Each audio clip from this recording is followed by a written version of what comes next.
Okay. Do me a favor real quick. Grab that light right there. Which one? This one? Yeah. And just pull it back just a little bit.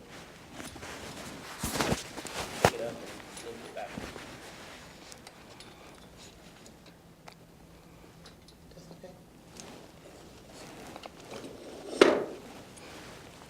I'm just getting this glare in his glasses. I'm trying to get rid of. Do you want me to take them off? Not if you need them. I can't see nobody no way. I can take them off. I don't have to have them. Is that better for you? I don't have to have them. I'm not reading anything. As long as you don't give me nothing to read, Larry. Yeah, we're good though. You okay there? Huh? You okay? Come. Yeah. I was trying not to let this button fall off. I was just, we had some damage stuff going on. Okay, so we'll just get started. First question is, what drew you to the music industry? You have to speak a little bit loud. I'm sorry. I'm sorry. What drew you to the music industry? Hi, this is Larry Dotson. In my earlier life, I was drawn to music probably because I had it in my soul. It was something I always wanted to do. I started a doo-wop group in high school called the Temporees, which, if people will remember, they went on to have many big hits. But it was something that was always in my heart and soul. I never thought I would get as far as I have gotten, you know. It was a dream at first, but I'm a living example. Dreams do come true. Here's some 47, almost 50 years later, 30 albums. It's been a great ride for me. Who would you say inspired you? This is Larry Dotson, formerly the lead singer of the Barcades. And growing up, I grew up in a house of jazz. My dad was a big jazz buff. But as a singer, Ray Charles was really one of my favorite singers. Then as time went on and I got into it professionally, I started really, Stevie Wonder, I can't leave him out, yeah, of course. But Sly Stone became one of my all-time favorites. He and I shared sort of the same kind of funkiness, I guess, in our soul and spirits. So he was a big mentor to me. And I had a chance to work with him on one of my albums, which was, I really thought I died and went to heaven when I did that. Is there any hidden meaning in your music? Larry Dotson here. In my music, we've always tried to make people feel real good, forget the worries in our party songs, and in the love songs that we've done over the 30 albums that I've been involved in as a writer and a producer. We try to pen the songs that we say cut like a knife. That's an old writer's saying. It really, really brings the tears to your eyes, makes you remember where you were when you first did this, first did that, your first loves, precious moments in your life. Those are the kind of things that we want to relay in our songs, you know. And we try to write songs that, I've tried to write songs at least, that kind of can stand the test of time, you know. And the proof of that is right now, you know, we still make quite a bit of money off of songs we did 30, 40 years ago. Been in a lot of movies.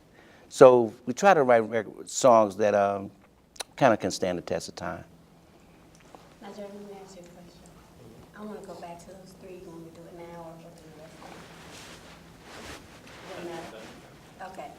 So there are a couple other questions, but I want to go back to the three we just did and see if you want to say anything differently. Well, not say anything differently, but sometimes when you Okay. it's a little different. You want me to hashtag my name each time? No, you don't have. You don't have to. Okay, gotcha, I gotcha. Okay, so going back to the first question, what drew you to the music industry? I was drawn to the music industry because, first of all, it was something that was in my heart and soul to do, but of course the glamour, you know, just the thought of being accepted and being revered and looked up to if we did a good job or if I did a good job. It was always a glamorous life to me. And I also had enough sense to know that it was a business that you really need to have good people around you. And I've been pretty fortunate to have good management and a good legal team and a good staff around me. So I thought I had the stuff to tackle the music business, given the fact that I could write good songs. Okay. And who would you say inspires you? As a singer, I've been inspired by, really, I would call the greats. Stevie Wonder, Ray Charles, Sly Stone. I listened to a lot of jazz when I was growing up. I'm a very, very big gospel fan, too. So I have a lot of John P. Key, Vanessa Bell Armstrong, and my all-time idol, Rance Allen. So as you see, the people that I admire are in all genres of music. Is there a hidden meaning in any of your music?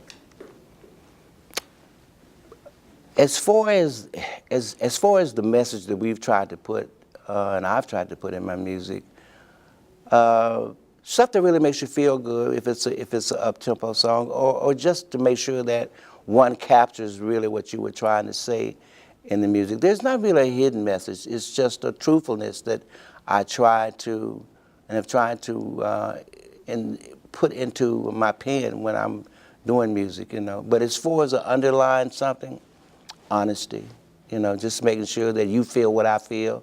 As long as that happens, you've accomplished, I feel you've accomplished what you're trying to do as a writer and producer.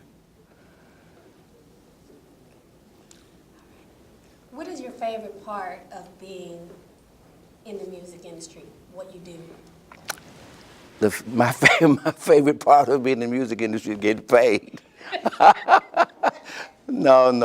I say that in jest, but you know, truthfully, over the years, I found that, and this is something I've had to say to myself very, very honestly, it really isn't about the money.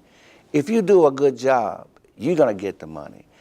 Of course, I like the idea of being revered, and I like the accolades that go along to it. But I come from admiration from Otis Redding, who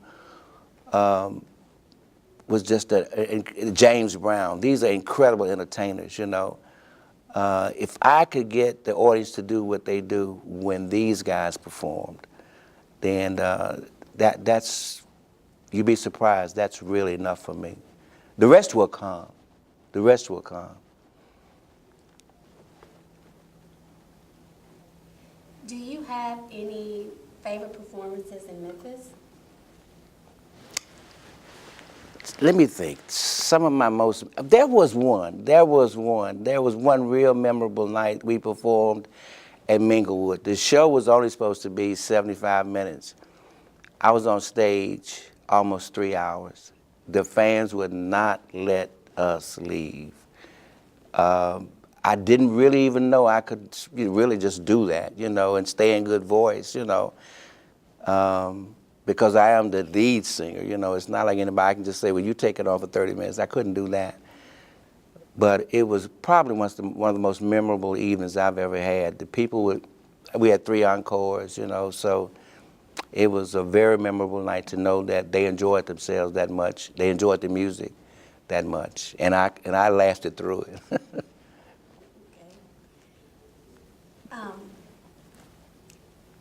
What does Black Music Month mean to you?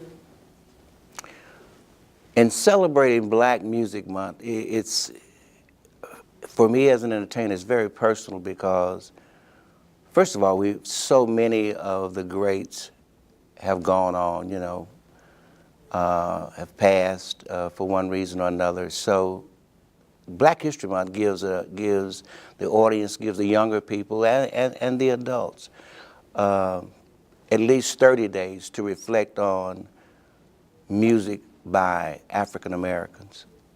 Great music. You know, sometimes we forget just how much music we've listened to over the years and how great some of these artists have been and still are. So it gives us a chance to look back at those who have gone on and to revere those who are still doing great things every day on the radio, on TV. it's a time when we can focus on just what we're doing. I'm gonna ask you that question again. Sure. Okay. What does Black Music Month mean to you? And I'm only asking it because I think you said Black History Month at one point. Oh, okay. Oh, yeah. You may. Yeah. Right. Okay. Okay, What does you might Black be. Music Month mean to you? Black Music Month is an exceptionally interesting month for me, not only as a person, but and a musician and writer, producer.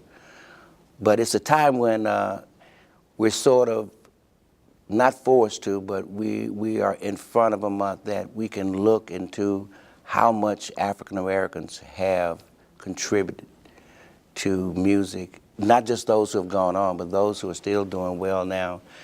And it gives us a chance to just reflect, and sometimes we forget, you know, there's so much great music African Americans have done. So it gives us a chance to reflect, and I'm glad that we have this month every year to reflect and look back on and look at just all the great things we're doing musically as African Americans. Jeremy, was there anything else you wanted to go back and do? No, I think the answer's great. Okay. I think we got it. You good? You're a professional. He is a professional. One take. Oh, my God. Okay, all right. No, that was great. We really- Great, great. I hope this helps you guys. Yes. Now, let me kind of tell you what's going to happen. Sure. So after today, we'll go back and Jeremy is excellent.